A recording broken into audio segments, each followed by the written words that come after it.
Yeah, I mean, I think we can't approach it any differently than we have every week leading up to this. I feel like when you try to step your game up or change what you're doing, you end up making mistakes and not executing well. So we're kind of business as usual.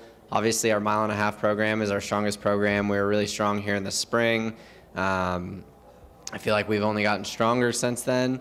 So we have a great race car here, and we just have to go execute. Obviously, it's not an optimal point situation, but all we can do is all we can do, and we're pretty much in a must-win situation. And you know, that's tough, but if we don't make it, the sun's still going to come up on Monday, and you know, if we have a good day and still don't make it, we're a Talladega away from making it. That's just part of the sport.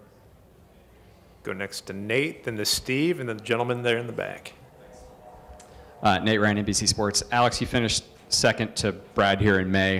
How many times have you rerun those last 20 laps? And if you did it again, would you win 10 times out of 10 if you were able to have it again?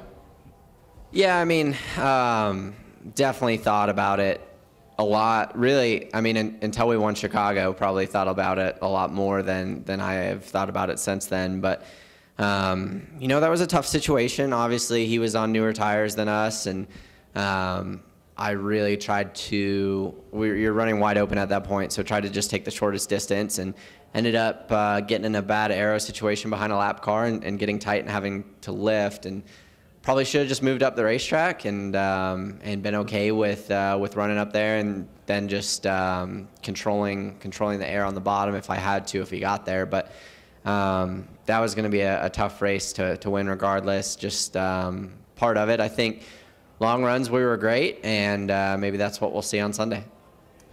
Go next to Steven.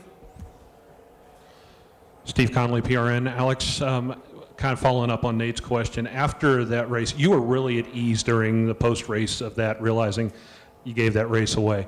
The following days, did the frustration build, realizing how close you were?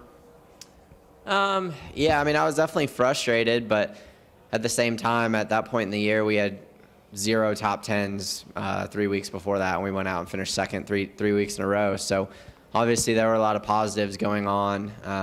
You know, I feel like we had really started to turn our program around, and it's definitely shown since then. But it was definitely frustrating not to get that win.